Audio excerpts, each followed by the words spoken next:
The history of the world is not a straight line. It is a graveyard of giants. If you look closely at the timeline of human civilization, you will see the wreckage of superpowers that believed they were chosen by God to rule forever. They all had the strongest armies, the richest economies, and the most advanced cultures of their time. And they all died the exact same death. Right now, in 2025, the United States is roughly 249 years old. That number is terrifying because historical analysis reveals a biological lifespan for empires. They rarely survive past 250 years. We are not looking at a political problem, we are looking at a mathematical inevitability. To understand where we are going, we must look at where they went. Look first at Rome, the eternal empire. For centuries, the Roman Empire was the center of the world. Its legions were invincible, its roads connected the known world, and its currency, the denarius, was the global standard. But the fall of Rome didn't happen in a single day in 476 AD. It began decades, even centuries earlier, with the debasement of their currency. At the peak of the empire, a denarius contained 95% pure silver. By 265 AD, desperate emperors were minting coins with less than 0.5% silver. The government used this debased currency to pay for endless, costly wars and to fund free grain, the bread and circuses for the masses.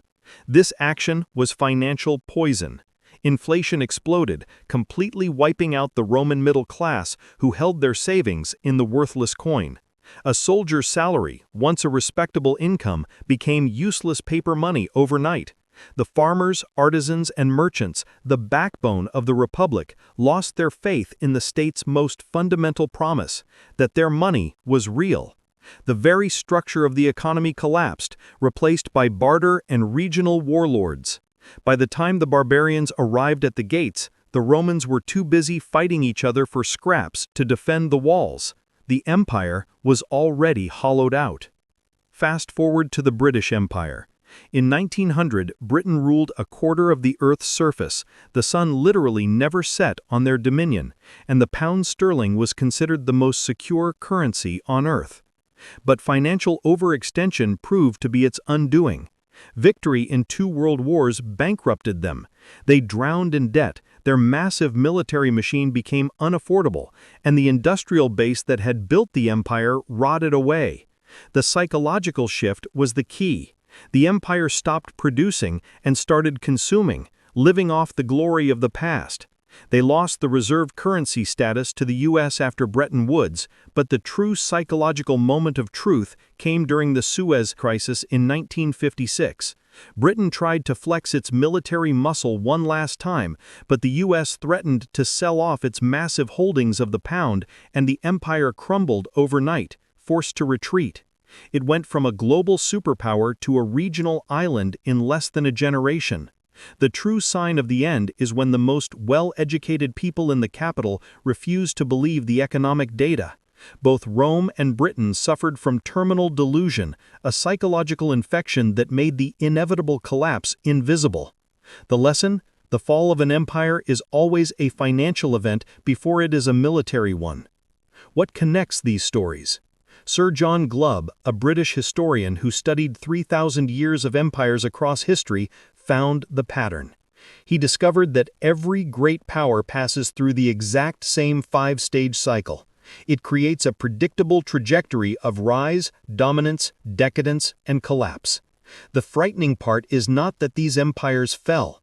The frightening part is that the citizens living inside them, the people enjoying the last parties, never saw it coming until the roof caved in.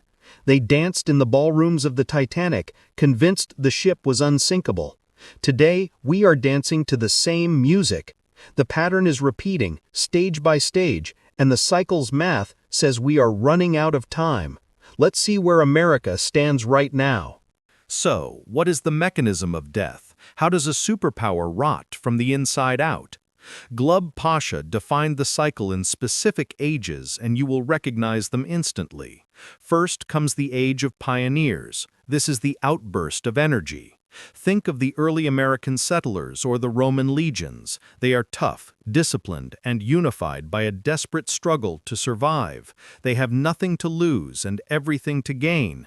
This leads to the age of conquests. The pioneers become organized, they build armies, and they expand. They acquire territory, resources, and strategic dominance. This is the growth phase where the empire is feared and respected. Then comes the age of commerce. The safety of the empire allows trade to flourish. Merchants become the heroes. Wealth explodes. Cities are built, and the standard of living rises for everyone. This is the peak of the empire's power. But this wealth carries a poison pill. It leads to the age of affluence. This is the turning point. In the age of affluence, money replaces courage as the primary virtue. The focus shifts from duty to profit. The empire learns the catastrophic habit of living off credit, not production. The financial system becomes a casino built on debt, disguised as sophisticated investment. The citizens stop being warriors and explorers. They become consumers. Debt begins to pile up because people feel entitled to a lifestyle they haven't earned. The gap between the ultra-rich and the poor widens into a canyon. The ruling class believes its own propaganda of endless growth, ignoring the collapsing infrastructure and the human cost of their financial games. This brings us to the most dangerous phase, the age of intellect and decadence. It sounds positive, but it is the final symptom of death. In this stage, the empire stops doing things and starts talking about things. Universities expand, philosophy flourishes, but the actual machinery of the state rusts. The emphasis shifts from engineering and construction to abstract legal theory, social theory, and media manipulation. Look at the Soviet Union in the 1980s. It had more chess grandmasters, engineers, and scientists than almost anyone else. But its shelves were empty, its leaders were dying old men, and its ideology was a joke that no one believed. The Kremlin maintained the second-largest nuclear arsenal on Earth, yet internally, the collective spirit was dead. Its vaunted military doctrine could not produce enough quality clothing or enough food for its citizens. They entered a state of hyper-normalization. Everyone knew the system was failing, but everyone pretended it was working because they couldn't imagine an alternative. In the age of decadence, the society becomes obsessed with celebrity, entertainment, and trivial cultural wars. The most divisive battles are fought over symbols and abstract identities, diverting attention from the true problem, the financial rot at the core. Factions form within the empire, hating each other more than they hate foreign enemies. Immigrants flow into the capital because the native population loses the will to do the hard work. The military becomes a mercenary force or a technological shell, lacking the spirit of the pioneers. The currency is debased to pay for welfare and warfare. The final, deadly characteristic of this stage is the terminal loss of competence. The leaders are chosen for loyalty, not ability. The institutions are stuffed with ideologues, not experts. No one is capable of fixing the fundamental problems because fixing them would require admitting the system itself is fundamentally broken. Does any of this sound familiar? It should, because it is the precise obituary of every dead empire in history, and it is the headline of tomorrow's newspaper. Now let's apply the diagnostic tool to the United States in 2025. If Rome, Britain, and the Soviets followed this path, where is America on the curve? We are undeniably in the late stages of the age of decadence. Look at the symptoms. Symptom 1, massive, unpayable debt.